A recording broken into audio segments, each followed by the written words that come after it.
दोस्तों कई बार मैं property, FD, land, building, jewellery आती हैं और गिफ्ट डीड बनवा लेता हूं, पर उसका सही तरीका क्या है? गिफ्ट डीड बनवाने का नोटरी होनी है, रजिस्टर होनी है, क्या लैंड बिल्डिंग के लिए भी गिफ्ट डीड से काम चल जाएगा? आज की वीडियो उसी के ऊपर है। इंडिया के इकलौते practical channel expert Shri Sachin पर। आप सबको मेरा नमस्कार। दोस्तों वीडियो को आखिर देखिएगा, बड़ी इंपॉर्टेंट वीडियो है और आपको बहुत फायदा होगा। साथ में सब्सक्राइब, लाइक और शेयर करना मत भूलिएगा। आज बताने वाला हूं गिफ्ट ऑफ मूवेबल और इमूवेबल, सारी चीजें कवर करी मैंने आज गिफ्ट डीड के अंदर। क्यों करी बता देता हूं। दिल्ली के अंदर एक इनकम टैक्स में मेरे जान पहचान के हैं, वो इंडिया रहते हैं और उनकी सिस्टर यूएसए में रहती है। रियल केस स्टडी है जिसके लिए बनाई है मैंने। प्रॉपर्टी थी, पेरेंट्स के बाद प्रॉपर्टी चली गई यूएस में बेटी के पास और इनके पास भी। डॉटर ने बोला, मतलब उन्होंने, मैडम ने जो यूएस में है, कि भैया मुझे प्रॉपर्टी नहीं चाहिए, आप अपने नाम पे करा लो इनकम टैक्स के जो ऑफिसर से। बड़ी हैरानी वाली बात है कि उनसे गलती हो गई इतनी बड़ी, हालांकि गलती किसी से भी हो सकती है, मेरे से भी हो जाती है कई बार, ऐसा नहीं है पढ़ा लिखा तो नहीं होती है, उस बात को छोड़ देते हैं। प्रॉपर्टी की वाली दोस्तों थी 1 करोड़ की, जो ट्रांसफर होनी थी सिस्टर से ब्रदर पे, ब्लड रिलेशन में थे। गलती क्या कर दी उन्होंने, इसकी रजिस्ट्री करवा दी। उन्होंने करवा दी, उनका कहना था मुझे तो पता ही नहीं, डीलर ने करवा दी। उसमें उसने 25,000 रुपये लिखवा दिए, 25,000 रुपये कैश डीलर ने, कि सिस्टर ने भैया को 25,000 रुपये में प्रॉपर्टी बेच दी। उसकी थी 1 लाख करोड़ की वैल्यू। दोनों का केस लग गया इनकम टैक्स में, सिस्टर का भी और इनकम टैक्स में जो है उनका भी। क्या केस लगा कि भैया आपने सर्कल रेट से कम पे खरीदी प्रॉपर्टी। सिस्टम ने तो ये पकड़ा ना कि प्रॉपर्टी 1 करोड़ की थी, बेची 25,000 की। उसे थोड़ा पता भाई है, ब्रदर है, क्या है। फीडिंग जब होती है वहां पे ये सब कुछ लिखा जाता कि कौन है, इंसान है, क्या है, कुछ नहीं है। पूरा का पूरा आर्टिफिशियल इंटेलिजेंस पे छोड़ रखा है। प्रेजेंस ऑफ माइंड खत्म हो चुकी है। कहीं भी देख लूँ मैं, सिर्फ और सिर्फ कागजों पे काम चल रहा है। कहीं ना कहीं इन चीज़ों को ध्यान रखना पड़ेगा ताकि इस तरह की हरासमेंट न हो। ठीक है, गलती हो गई, 25,000 रुपये लिख दिया, बातचीत कर लेते। अभी केस चल रहा है, होपफुली हो जाएगा। हो सकता है उनको लगा हो कि इनकम टैक्स डिपार्टमेंट से हैं, अपना आप देख लेंगे। कहते वो यही है कि डीलर की गलती है। अब गलती क्या हो गई, इसमें गिफ्ट डीड बनवानी थी, जबकि हो गई रजिस्ट्री ब्लड रिलेशन में। अब क्या प्रोविजन है इनकम टैक्स में और लोकल अथॉरिटी के अंदर, सब रजिस्ट्रार के अंदर, इन चीज़ों के, ये मैं आपको बताता हूँ। साथ में टैक्स का भी प्रोविजन बनाऊंगा। Blood relation, non blood relation, relative, non relative, immovable और मूवेबल, सारे केस मैंने कवर किए आज की वीडियो में, इसलिए कह रहा हूँ आके देखना। दोस्तों जो गिफ्ट डीड होती है ना, बड़ा इंपॉर्टेंट है। इसके ऊपर एक वीडियो बना चुका हूँ, फॉर्मेट भी अटैच है उसके अंदर। सिर्फ और सिर्फ ब्लड रिलेशन में होती है, जो हमारे रिलेटिव होते हैं। मैं अपने जान पहचान वाले को तो गिफ्ट करूंगा। अच्छा एक बात बता दूं, आपका अगर कोई नॉन रिलेटिव है, आप उसको भी गिफ्ट कर सकते हो। मान लो किसी की गर्लफ्रेंड बनाई किसी ने, उसका दिल आ गया, उन्होंने कहा मैं सब तेरे पे लुटा दूंगा, तो आप उसको भी दे सकते हो सब कुछ, ऐसा नहीं। लेकिन टैक्स लगेगा जो रिसीव करेगा या करेगी, जिस केस में मैं बता रहा हूँ। तो थोड़ा सा सोच समझ के, प्रॉपर्टी जब भी मांगे, अंगूठी मांगे, कुछ भी मांगे, बता देना अभी रिलेटिव बनी नहीं है और टैक्स लग सकता है, तो दूं या ना दूं। हो सकता है वो गिफ्ट के चक्कर में आपको टैक्स भी आपको पे करना पड़े, अपनी जिम्मेदारी पे करना प्लीज़।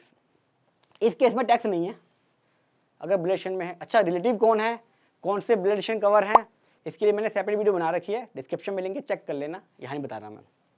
पहला केस, मूवेबल प्रॉपर्टीज, यानी कि अगर आप किसी को गिफ्ट देना चाह रहे हो मूवेबल प्रॉपर्टीज में क्या क्या आएगा। कैश आ गया आपका, बैंक आ गया, एफडी आ गई, ज्वेलरी आ गई, शेयर्स आ गए, व्हीकल आ गए, फर्नीचर आ गया, और जितने भी आइटम है मूवेबल, जो आप यहाँ से ले जाके यहाँ रख सकते हो, यहाँ से उठा के यहाँ रख सकते हो, वो है मूवेबल। इसके अंदर दोस्तों एक आप रिटर्न गिफ्ट डीड बनवा सकते हो।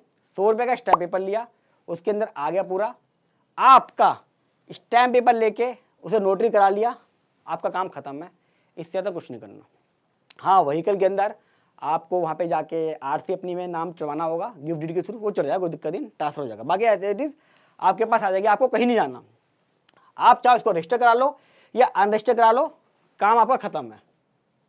ये नहीं है कि आपको उसे रजिस्टर कराना है, 1,000 रुपये, 1 करोड़ रुपये की स्टैम्प पेपर निकालना है, सिंपल कागज पे बनेगा, काम खत्म। मैंने बोला कि लव अफेक्शन मैंने दिया है, उसने एक्सेप्ट कर लिया। दोनों में से किसी पे भी टैक्स नहीं लगेगा, ना देने वाले पे ना लेने वाले पे, सब्जेक्ट टू ब्लड रिलेशन हो और रिलेटिव की डेफिनेशन में आते हो, जैसे कि मैंने वीडियो में बताया हुआ है। अच्छा एक चीज़ और, टैक्स पे करना पड़ेगा जब डोनी बेचेगा। मान लीजिए किसी की मदर ने अपनी बहू को इतनी सेवा करी, प्यार करा है, ज्वेलरी बेटा तेरे पास रहेगी, कहाँ ज्वेलरी है, मेरा 9 लाख का हार तेरे लिए, तो बहू को कोई भी टैक्स नहीं देना। लेकिन सास के जाने के बाद बहू को लगा गया ज्वेलरी पहन के क्या करूंगी, इसको बेच के थोड़ा सा लाइफ को एंजॉय करते हैं। जैसे ही वो 9 लाख हार को बेचेगी उसके ऊपर कैपिटल गेन टैक्स लगेगा। जो कॉस्टिंग होगी वो जो उसकी सासू माँ के हाथ में कॉस्टिंग थी, पीरियड था, सारा का सारा एज इट इज काउंट होगा बहू में। इसके ऊपर वीडियो बना चुका हूँ अलग से कि किस तरीके से गिफ्ट के केस में कैपिटल गेन निकलता है, वो देख लीजिएगा। मैंने आपको यहाँ मोटा मोटा आइडिया दिया है। ये हो गया मेरा मूवेबल। अब मेन इमूवेबल, जिसके लिए मैंने केस स्टडी के थ्रू समझाया है और आज की वीडियो इसी के ऊपर है। अब इमूवेबल में क्या क्या आता है समझ लीजिए। लैंड, बिल्डिंग और बोथ दोनों सकती हैं। आपकी चाहे रूरल एग्रीकल्चर लैंड हो, कमर्शियल हो, आपकी शॉप है, इंडस्ट्रियल लैंड है, घर है, फ्लैट है, कुछ भी चीज़ है जो इमूवेबल में आ रहा है, सारा का सारा, इसको भी आप गिफ्ट डीड के थ्रू ट्रांसफर कर सकते हो। लेकिन थोड़ा सा इसमें पेचीदा है। इसमें ऐसा नहीं चलेगा कि आपने 100 रुपये के पेपर पे लिया, आपने लिख दिया कि ये मेरी प्रॉपर्टी फलानिंग का इतनी लैंड है, ये एरिया, ये सब है, ये बेटा मैं तेरे को दे रहा हूँ, तूने कागज दे दिया, आप उसके प्रॉपर्टीज के नाम पर हो गई ना।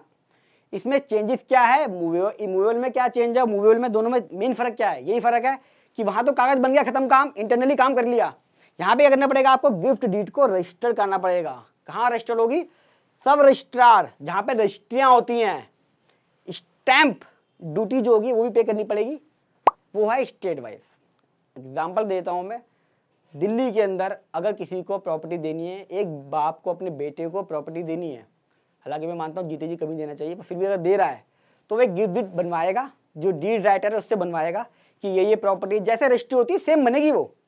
उसके अंदर कोई भी सेल कंसिडरेशन नहीं आएगा, ये ध्यान रखना है। 1 रुपये का भी, 1 रुपया भी इसमें लिखना नहीं है, गलती हो जाएगी क्योंकि गिफ्ट डीड है। जो गलती इनकम टैक्स वाले से हुई है सर से, वो गलती आप मत करना कि इसमें कोई भी वैल्यू नहीं आएगी। विदाउट एनी कंसिडरेशन ही गिफ्ट होता क्या है, विदाउट एनी कंसिडरेशन ही तो होता है हमेशा। तो 1 रुपया भी नहीं आएगा। उसमें स्टेट वाइज मैं चार्ट दिखा दिया है, डिस्क्रिप्शन में भी लगा दिया है, मुझे पता नहीं ठीक है कि नहीं, लेकिन स्टेट वाइज है। जैसे किसी जगह तो बिल्कुल ही फ्री है, यानी कि एक प्रॉपर्टी किसी का 10 करोड़ की भी है तो वो एक बाप अपने बेटे को फ्री में दे सकता है। पंजाब जैसे स्टेट में बिल्कुल फ्री है, जो मैंने पढ़ा। दिल्ली के अंदर इक्वल टू स्टैंप ड्यूटी लगती है कि जितना स्टैंप ड्यूटी बेचने खरीदने पे लगेगी उतनी ही गिफ्ट में लगेगी। कुछ जगह ऐसे भी हैं जहां पे वन टाइम में 5,000 रुपए लेके आपकी गिफ्ट डीड बन जाती है। तो होगा क्या, जब आप सब काम करा लोगे तभी आपके नाम पे टाइटल ट्रांसफर होगा। मेन बात यहाँ पे टाइटल की आ जाती है। जो पीछे मैंने बताया movable, jewellery, FD, bank balance, cash, उसमें कोई टाइटल की दिक्कत नहीं थी, लेकिन यहाँ पे टाइटल तभी ट्रांसफर होगा जब आप गिफ्ट डीड बना के उसको रजिस्टर कराओगे। उस केस में जो पीछे मैंने बताया उसमें रजिस्टर्ड है तो बहुत ही बढ़िया है, डिस्प्यूट कम होगा। अगर अनरजिस्टर्ड है तो भी कोई दिक्कत नहीं, लेकिन यहाँ पे मैंडेटरी है और साथ में आपको स्टैम्प ड्यूटी भी एज पर स्टेट लॉ पे करनी पड़ेगी। अच्छा, टैक्स कब पे करना पड़ेगा इस केस में, वैसे दोनों केस में टैक्स नहीं पे करना। जब आएगा बाप बेटे को देगा तब भी नहीं पे करना, या बेटा बाप को देगा प्रॉपर्टी तब भी टैक्स नहीं लगेगा, लेकिन जब बेचेगा डोनी तब लगेगी। एग्जाम्पल के लिए बाप ने अपने बेटे को 5 करोड़ की प्रॉपर्टी दे दी, प्रॉपर्टी आ गई मेरे बाप के बेटे के नाम पर, कोई टैक्स नहीं है, बेटा देगा। लेकिन अगर जब बेटा 5 करोड़ की 6 करोड़ की बेचेगा तब 1 करोड़ का कैपिटल गेन होगा बेटे को और बेटा उसके ऊपर टैक्स पे करेगा। जस्ट लाइक कॉस्टिंग टाइम जो बाप के हाथ में थी, फादर के हाथ में, वही बेटे के हाथ में होगी। तो ये हैं प्रॉपर्टी बेचने के गिफ्ट डीड के इनकम टैक्स के रूल्स एंड रेगुलेशंस। अच्छा, क्या जो मैंने दिखाया अभी गिफ्ट आती है, प्रॉपर्टीज या इमूवेबल सब चीज़ें, क्या इसको ITR में दिखाना भी जरूरी है? इसके लिए मैंने एक सेपरेट वीडियो बनाई है, उसको जरूर देख लीजिएगा। वीडियो कैसी लगी, प्रैक्टिकल लगी हो तो कमेंट बॉक्स में जरूर बताइएगा। और फर्स्ट टाइम आ रहे हैं चैनल को सब्सक्राइब कर लें, क्योंकि इंडिया का एक प्रैक्टिकल चैनल है। साथ में वीडियो को लाइक करने के साथ साथ जितना हो सके फेसबुक, व्हाट्सअप सब जगह इसको शेयर करें ताकि ज़्यादा से ज़्यादा लोग इसका फ़ायदा ले सकें। एक एग्जांपल मैंने आपको बता ही दिया है, कितनी परेशानी आ रही है, केस कर रहे हैं, केस होगा ज़रूर, नो डाउट, पर लोगों को नॉलेज नहीं होती है तो लोगों को दिक्कतें आती हैं। आप मेरी वीडियो को शेयर करके लोगों तक नॉलेज पहुँचा सकते हैं। और जो मेरा मुहिम है कि इंडिया में एक दिन ऐसा जरूर आए जब किसी के पास भी कोई नोटिस ना आए, उस मुहिम में शामिल हो जाए इस वीडियो को शेयर करके। मिलूंगा अगली वीडियो में, तब तक नमस्कार।